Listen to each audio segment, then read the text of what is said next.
our current episode, Cultivating Self-Love.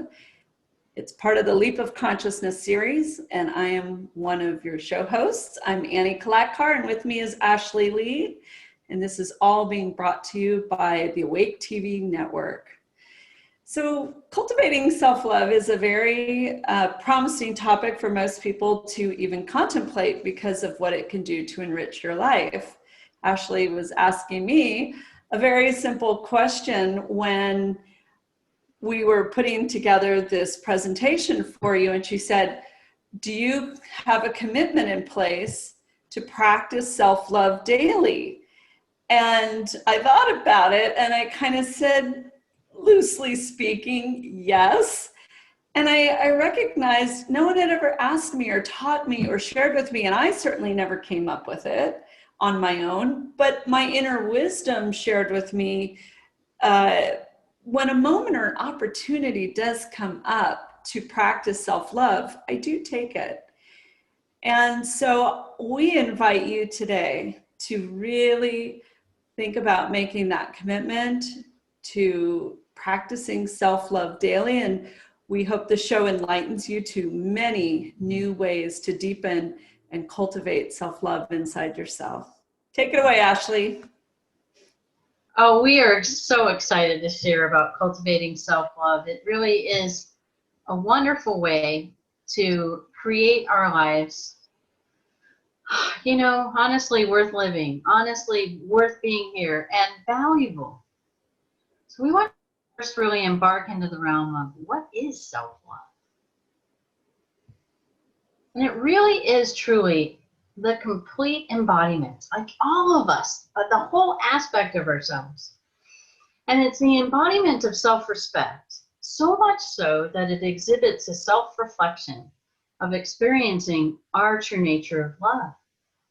And gosh, you know, we can self-reflect in so many ways, right? And as in this graphic, right, Annie, it's just so amazing to see how this person has climbed this mountain and is really reflecting that opportunity in her physical world to experience that self-love.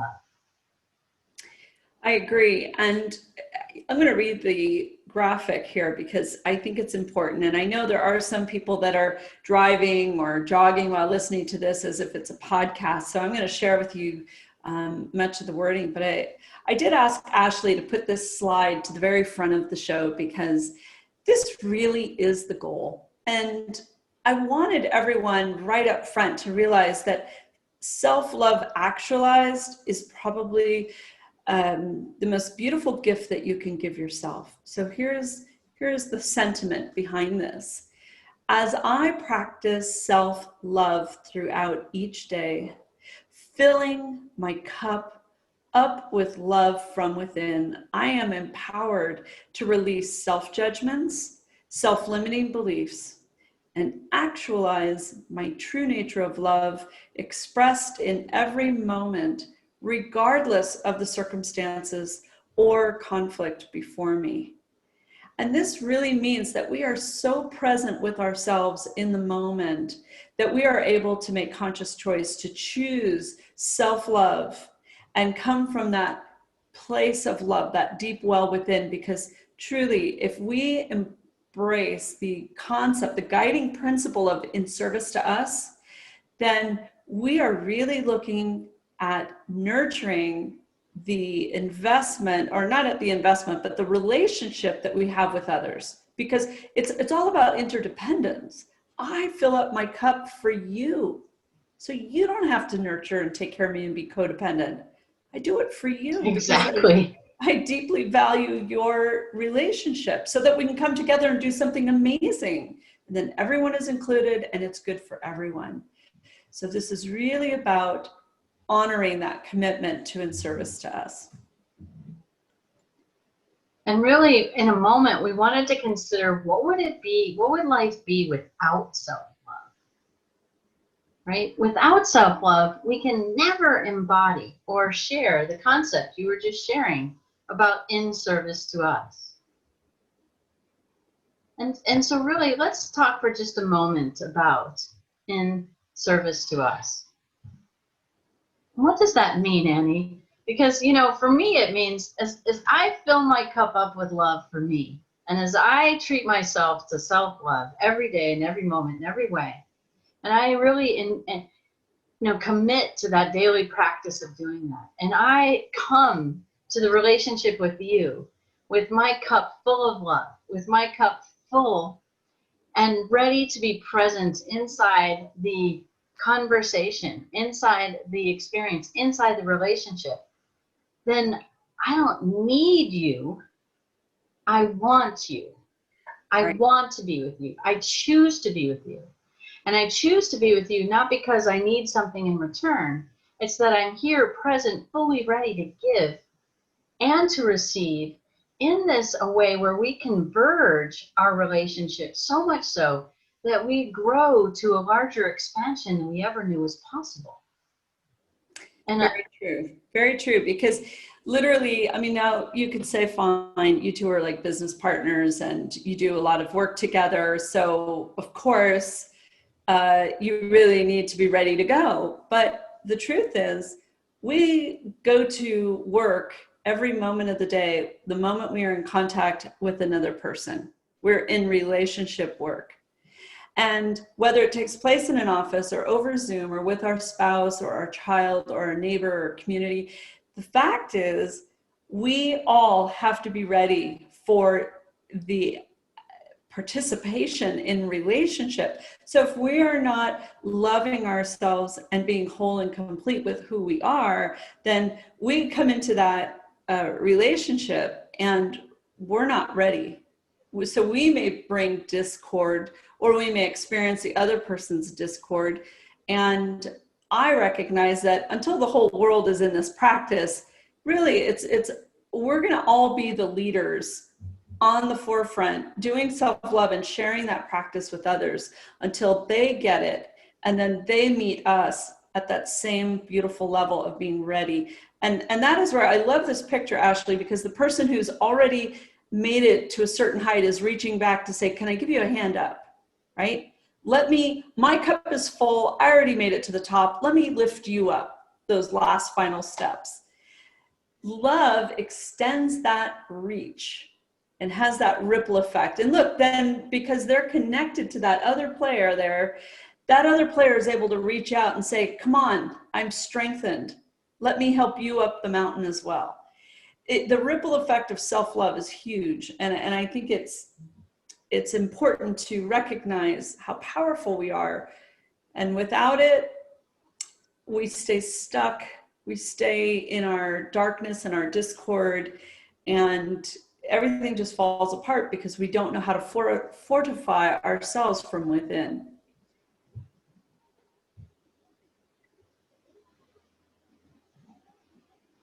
And without self-love also, we diminish the opportunity to really create self-healing.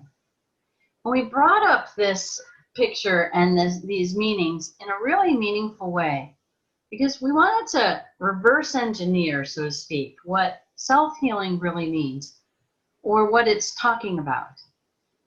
So on the top, for example, as I'm filling my cup up with love each day, I am practicing self-love. Through the daily practice of self-love organically. That means it just naturally happens. I don't have to push, I don't have to make, I don't have to expect, I don't have to take something from outside of me. Organically, inside my physical body, self-healing is beginning to organize itself and balance itself because I chose to create self-healing through self-love.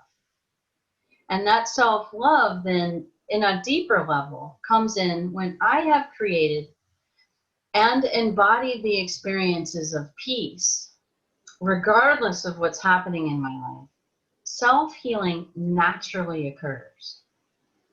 And the way to sometimes release some of these chaos or overwhelm that's happening in our life that somewhat prevented us maybe from experiencing peace is we can know underneath that we have judgments. Really that add to the conflict, that because of our belief that we're having a conflict, we can't have peace until the judgments or the conflict is gone. And in fact, that's actually not really true, because how we view our world in and every moment actually is the precipice of creating peace, how we feel and think in the moment. So we can acknowledge, for example, the chaos or problems that we're having. And when we do that, we can also breathe in peace, knowing that peace can be here regardless of what's happening. And so up-leveling that, when we embody and choose peace in the moment, by recognizing that judgments may be preventing peace or may be continuing the conflict, we can actually choose to release those judgments, conflict resolve. The peace ensues, the peace comes through us. And in that moment, we can literally feel through our body the self-healing that naturally occurs through that, really that positioned experience of creating self-love. And look at this image, right? If you perceive yourself as the three stones stacked up, and as you practice self-love, that love has a ripple effect out into the world. And you are the prime emanator of that peace, which affects all people around you. It's really profound. And so how do we value self-love? Because a lot of times as we find value, we recognize that we want to continue it. We want to create the world around us when we value it. And so we were discussing and looking through several areas and avenues of problems in our own sociological values. That means throughout humanity, we have these values in society that really have barriers that prevent us from developing self-love. And some of these barriers, one of them, right, is called self-sacrifice.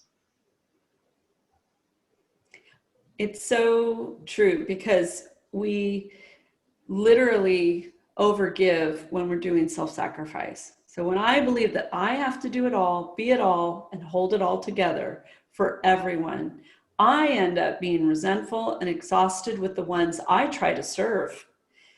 So then we can do the healing part, which is I now consciously choose to release the codependency I created with others, to rely on me, and now support them implementing interpersonal responsibility.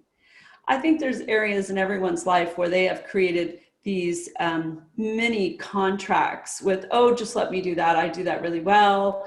Or, oh, I'll take care of all of that for you. Just sit back. I'll take care of it. But what happens is we give too much away. We also take away opportunities for people to stand in their power and do things for themselves. And a lot of times we have beliefs that if we're not doing this work, then we're not valued.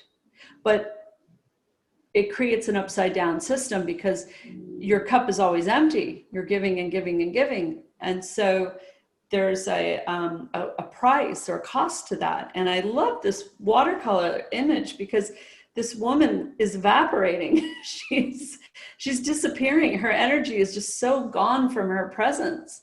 And she's worried about it. You can see the experience here. And really, it's a reminder that we have to value self-love. And I know in the past, service to self was appeared as selfishness, right? And everyone feared being judged or called selfish. But the truth is, we must give ourselves what we need on the physical, the emotional, the mental, and the spiritual levels. We have to heal those four energetic bodies and fill our cup up, or we continue to run around depleted, resentful, and blaming everyone for taking from us. So we have to value self-love, or the problems will just persist. Absolutely. The other one we found was service to others. So this can really be an example of challenges, because we've been indoctrinated through spiritual practices, through religious indoctrination, through sociological values on all levels, that we are to be here in service to others. there's a compromise and an issue with service to others. That's why we developed this concept called service to us, because we're here to give self-love to ourselves and we're here to give service to others. But when I believe that I have to take care of others first and put my own needs aside, I postpone giving myself time, energy, resources to practice self-love, right? We literally run out of time and opportunity to practice self. I don't have time to do that. I don't have time to meditate. I don't have time to take a walk. I don't have time to fill my cup up with self-love. Which means this could be, on some level, self-abuse consciousness. It can lead to that. And so the reframe is, now I consciously commit to a daily practice of self-love, promoting my true nature of love, expressed in every moment, no matter what chaos is present. Because what if, for example, our senior member of our family, instead of babysitting the kids and watching them run around the house, as we're in-house right now, and having school inside of our homes, for example, and parents are working or other things are going on, we feel overtaxed by not having enough time to give ourselves love. But what if grandmother here could actually be in a position and an opportunity and an understanding of in service to us, and apply self-love to all three of these individuals? And that the children could also learn self-love too, rather than looking for grandma to entertain them. And then rudeness, outrageousness, not enough time, overwhelm, upset, no, no, no. All of those kinds of conversations start to leave the household. That's what we want it to be. So we don't consider all of service to others wrong or bad. But it can turn into a very significant consciousness challenge when we give up love and service to ourselves as well.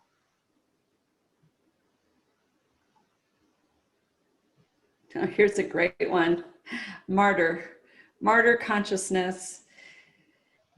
This is a big obstacle to self-love. And the meaning behind it is, since I'm strong, I'll carry your burdens because I believe you can't. So right away, we have a consciousness challenge with judgments on the other party that they are powerless or unable to do any part of the work. I'm suffering now because no one else knows how I carry this load or how to carry this load. And the reframe is, I consciously release my judgments that I have to carry the weight for everyone else and sacrifice my self-care. I now see you standing in your power and participating.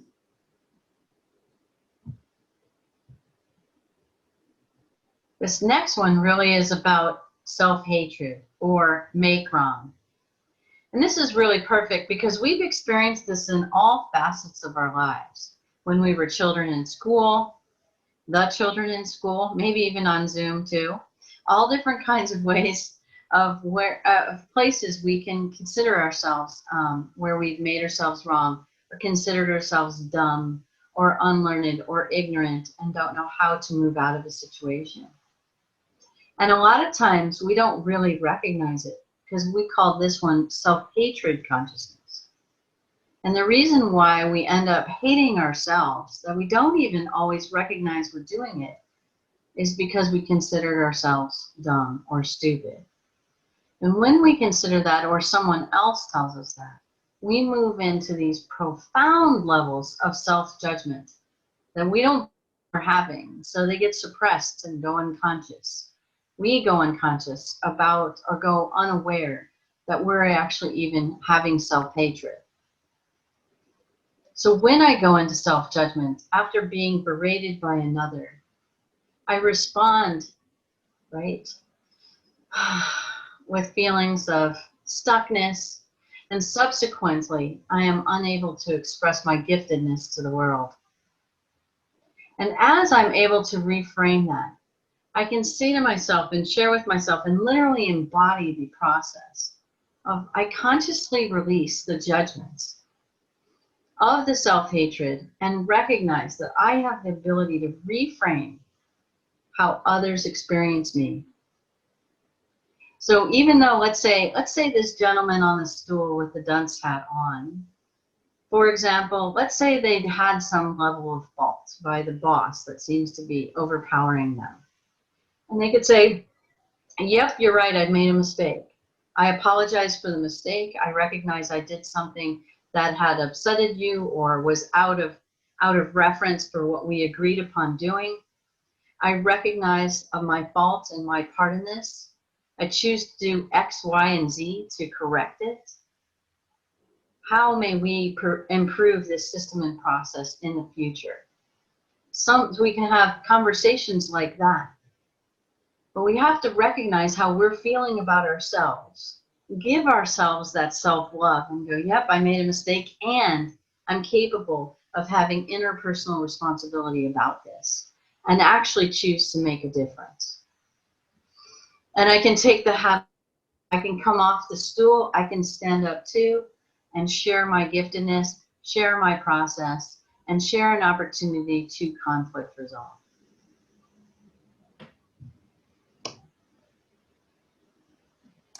Oh, this is a big one. Conditions consciousness. Really short statement about this. One day I heard myself saying, well, when this is all behind me, I'll be able to enjoy myself. Oh my goodness, wake up call, right?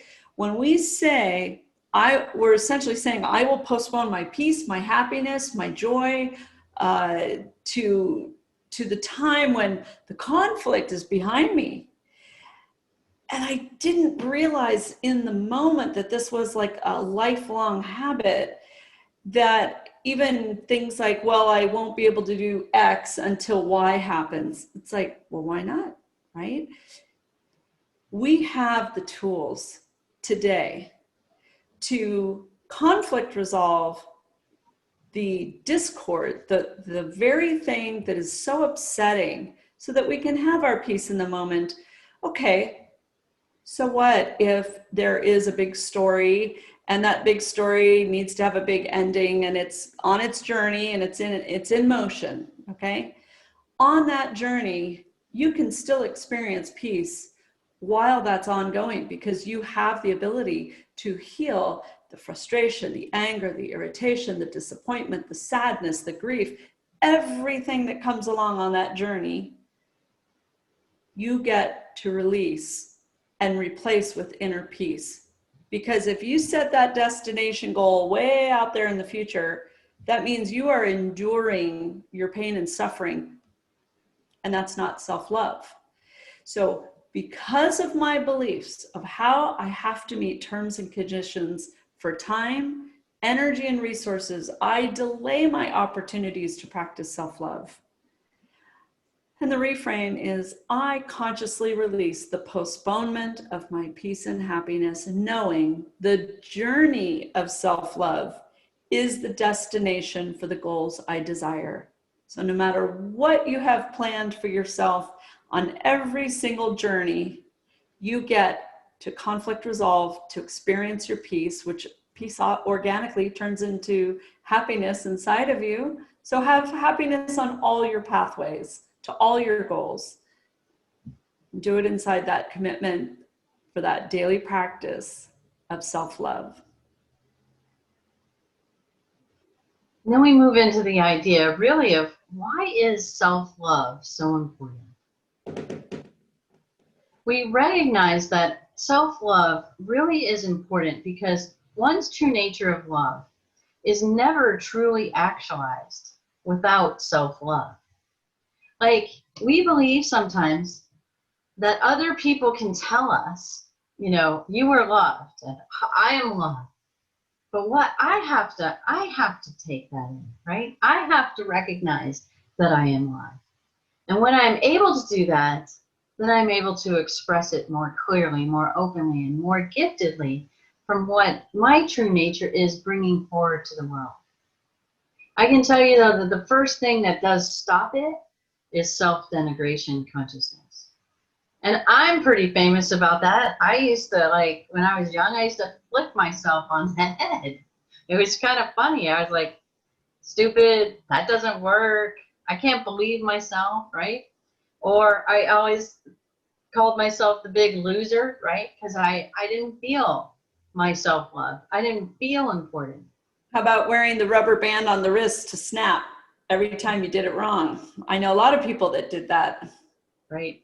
I didn't do that one, but that's No. a good one too, right? So we Teachers create, where in our lives do we create these daily reminders to denigrate ourselves and punish ourselves? Because in that opportunity, we are absolutely not giving ourselves self-love. And what if we can give ourselves self-love to go, wow, I love myself so much that I am willing to admit that I made a mistake.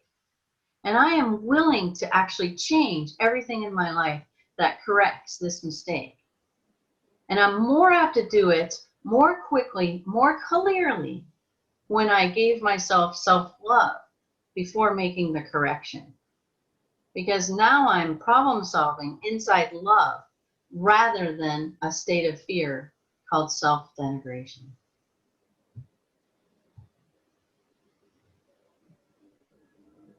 Another reason why self-love is so important is that peace and happiness really is unobtainable without self-love.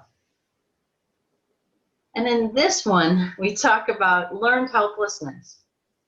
Well, I can tell you that most of us, right? For example, Annie, right? We run around chasing happiness and peace. Like, what's going to make me happy, right? I don't know, the chocolate cake, right? The cup of coffee. I don't know, something is going to make us happy. And where does learned helplessness come in this? Well, it's really fascinating, right? Because when we recognize, I don't know how to make myself happy. I don't know how to make myself feel loved inside. I have to go outside of myself to chase that love down. And that's what's so challenging. And when we recognize that, oh, I just don't know how. I haven't done it before. I haven't thought about it before. I haven't structured my life on a daily basis to create moments of self-love, even when it's kind of crazy, right? Even with the deadlines are just going off the Richter scale, or I have to give to somebody else in the moment. Yeah. Yeah. Right? And so we can have this opportunity to go, oh, I'm not helpless in the moment. I can create self-love. I can know how. I could say, I open to understanding how to have self-love. Mm-hmm. And when I open my heart, when I open my being, when I open my energy, people and resources come flooding in as an opportunity to really understand that we can create this level of peace and happiness by giving ourselves the self-love. And many people, it's kind of funny because they ask me, they go, well, if I fill myself up with self-love, then why would I need anything else or anybody else? And it goes back again to that concept, right? Of what if we decide we're full of love before we come to the relationship, before we come to the experience. And then we give and receive and we help each other in such ways that we elevate the situation to something even greater than we ever knew we could make. That's very true. And if you're ever without an answer for how you can do self-love, revisit this episode because there's at least a dozen suggestions embedded here on how you can shift out of that stuckness and into self-love. Because we often automate that response of, yeah, I don't know how, or I can't, or I'm so frozen in the moment, I can't. So, yeah, this is a good one. And so what does self-love feel like? I think it's really sometimes challenging when we are unable to feel the feelings in our physical body of what it feels like to have self-love. Like, do you know you gave yourself self-love? Well, I think all of us look outside of ourselves to say, what does that look like, right? We're looking for validation. But here we're supporting everyone and really understanding that that validation is not outside of us, right? It's really not outside of us. And so in this situation, you know, this gentleman is like, which person will help me feel love inside of myself? Which one is the best one for me? And we can even take it to those next levels, like where else do you, the viewer, where else do we look outside of ourselves for love? Right? We were talking about that coffee, Yeah. and that chocolate cake. Could be going to Vegas or a vacation spot, or getting your favorite meal at your favorite restaurant, or getting a massage. It comes in any size, shape, packaging or no packaging. And the fact of the matter is that we give our power away to that person, place, or thing that we think is going to change how we feel. But only we can change how we feel. No one makes us feel anything. We make it all up in the air. But we run around thinking that it's something outside of us that's going to change how our experience is. And we think that the other person has to change, or society has to change before I'm going to feel better. And it's not the truth. It's so backwards. It's not going to facilitate the peace that you're looking for. So it really does need to come from within. Right. And inside of that within, we're asking everyone to take a moment, right? And breathe deeply. And really, right? Like exhale out the stress, exhale out the self-judgments, exhale out all of those circumstances that created us to prevent us from feeling self-love. And in the moment, breathe in, loving oneself fully and completely. We created these and we call them all consciousnesses because they're a thought pattern, they're a thought stream, they're a belief system, they're a process in which your thoughts create other ideas around them. So when you embody the opportunity of loving oneself fully and completely in this consciousness called an empowerment, what does this feel like to you? What do you sense? What do you know? When do you know that you've gotten back there again and again and again through different situations in your life? And so in each and every moment that we make a conscious choice to share our giftedness as an expression of our true nature of love, absent of attachment to outcome, we master loving ourselves in the physical, emotional, mental, and spiritual energetic bodies of our whole self, which organically produces peace and wellness in the body.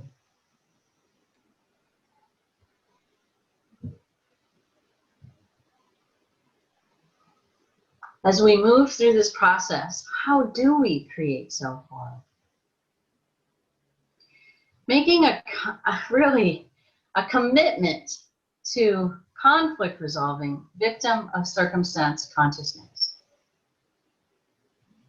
You know, this one is so important because we may not believe we are victims of circumstance, but if we go into agreement with others that they are victims of circumstance, we're keeping it stuck here on this planet. So it's really valuable to release this consciousness fully, deeply, from all perspectives, because it either generates pity for the other person and sees them as powerless and victimized and unable to correct their experience. We may go into agreement and validate that they are a victim, that they are powerless, and that does not help them at all. That is not really showing compassion. When we divine witness to the truth of them, that their true nature is love and powerful and able to access infinite resources and knowledge to change their outcome, change their frequency, hold a higher consciousness, then we're really doing something beautiful and loving for them. And if we ourselves have victim of circumstance running, we can always check in on that. Do we have an inner pity party going? Maybe we don't share it with the world, but if we do share it with the world, are we recruiting people to validate that we're victims? Because if so, that is a hamster wheel that you can stop today, because you can wake up to that and then move into an empowered state and say, I actually consciously release my self-judgment that I'm powerless to my circumstances. And I now choose to stand in my power to resolve and create the internal experience that I seek.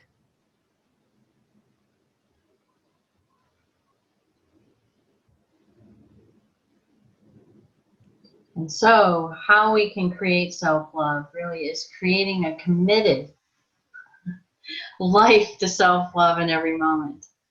And the reason why I chuckle is because, right, many of us really feel that that's challenging. So what if the commitment doesn't have to be so challenging? What if it can be the first step on your journey? That first stepping stone is to open the commitment. And the commitment means that I'm really committed to opening my heart to myself. Isn't that true? That's beautiful. Yes. And so in commitment to self-love consciousness as an empowerment and a thought process that we can embody each and every day, it is creating a life committed to self-love in every moment, regardless of the consciousness challenges we experience as constraints in our lives. Knowing that we have the tools to conflict resolve the discord, to create the lasting inner peace, and strengthens our intentions with our daily practice, right? And so there we can find inner strength, inner peace, and inner wellness.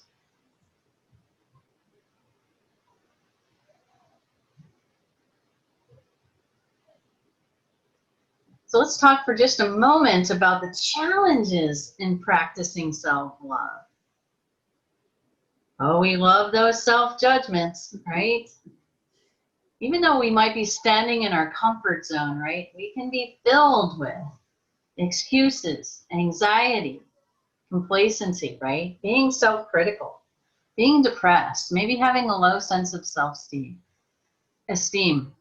And all of these essences, we really are judging ourselves. And I'll tell you, that just puts the kibosh, right? It just puts a sledgehammer to practicing self-love. So if you are challenged with self-love in the moment, ask yourself, is self-judgment in the way? And if it is in the way, open yourself, open to your own inner knowing, and ask yourself, what are my self-judgments in the moment? Are they about me? Are they about me that I can't handle what's going on outside of me? Are they about others and I can't do anything to change it? Is it about me that I can't do anything to change what's happening in my life experiences? Those are ways we can start to begin to open the door of what are our self-judgments so that we can start reframing them and really bring in that opportunity of self-love. We don't have to wait for everything, every problem in our life to be put on the side and be completed before we can have self-love. Because in our physical world, we never get there, right? We're always faced with challenges, problems, and systems that we are here to create, make better, make more efficient, have more clarity, all of those things. So in the meantime, filling ourselves up with self-love through the process of self-discovery, self-actualization, and cleaning up systems and structures in our life is the process, is the journey called life. And on a deeper level, right, below self-judgments, is these ideas deep inside of us of our self-limiting beliefs. And our self-limiting beliefs are very similar to, you know, this person like pushing the rock, the boulder up the mountain, right? The hard way. But what if we don't have to do things the hard way? We don't have to have limiting beliefs that say, oh, the only way that I can make money is to work super hard and to work super long hours and to overserve everybody and never serve myself, right? That's one self-limiting belief that we have maybe about making money, for example, or other things that we want to have. We even have a deeper layer below self-limiting beliefs that impact our self-judgments. is living in the past.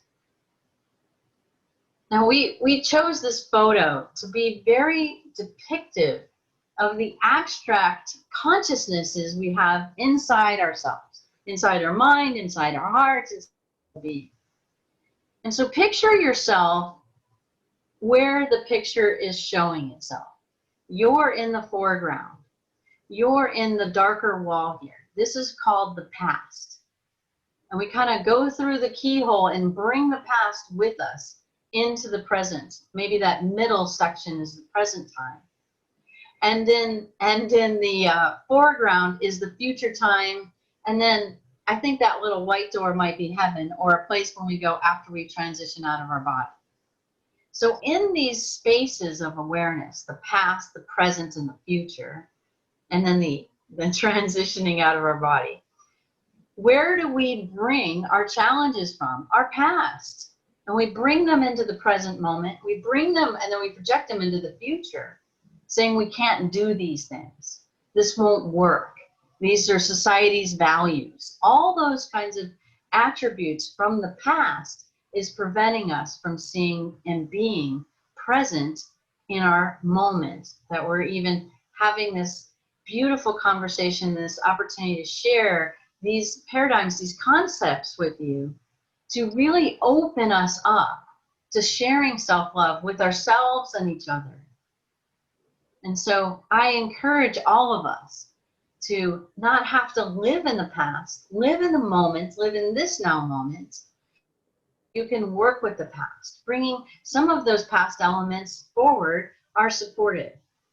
But saying the past limiting beliefs and bringing them forward may limit us in the present and the future.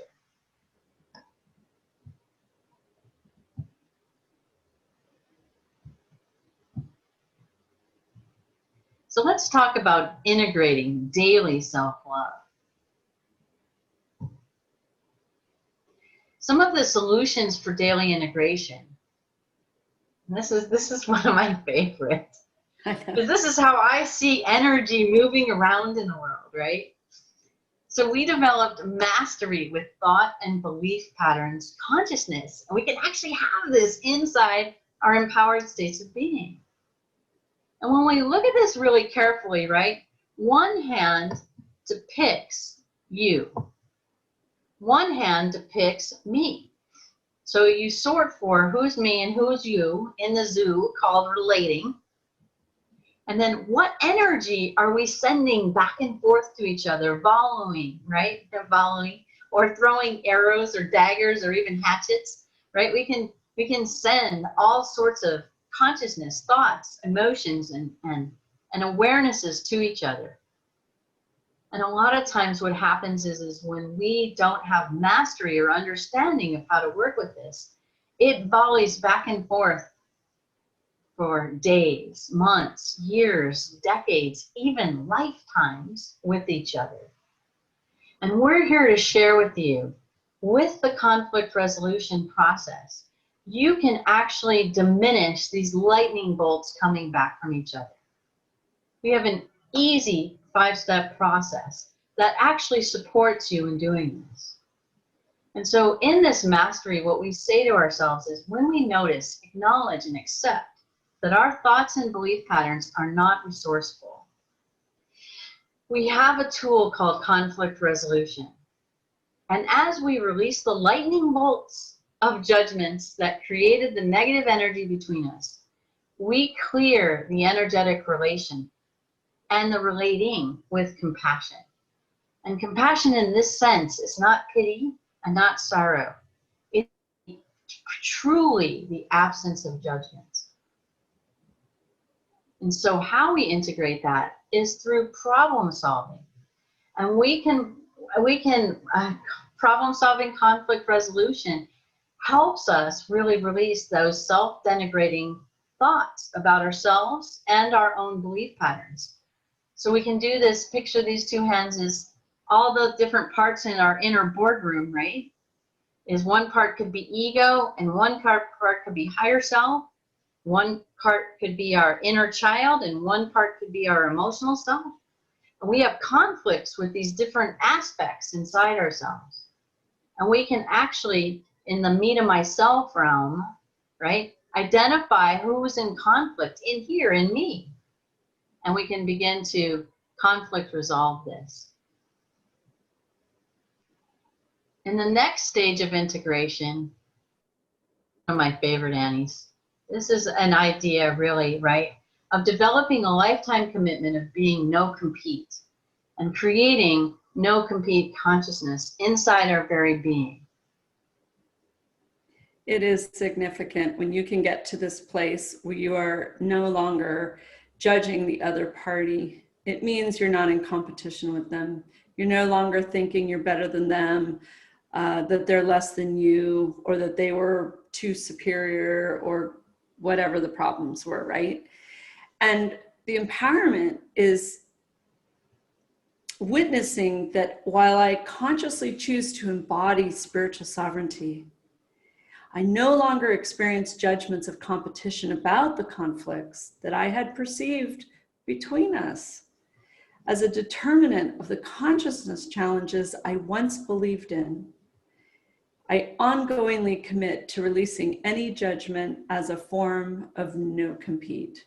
And what that means is, yes, I previously judged you as having consciousness challenges, X, Y, and Z, but I've let those go because my commitment to self-love extends to you because I care deeply about you and our relationship, and that I am committed to healing what is between us so that that friction, that discord is no longer present inside the relating.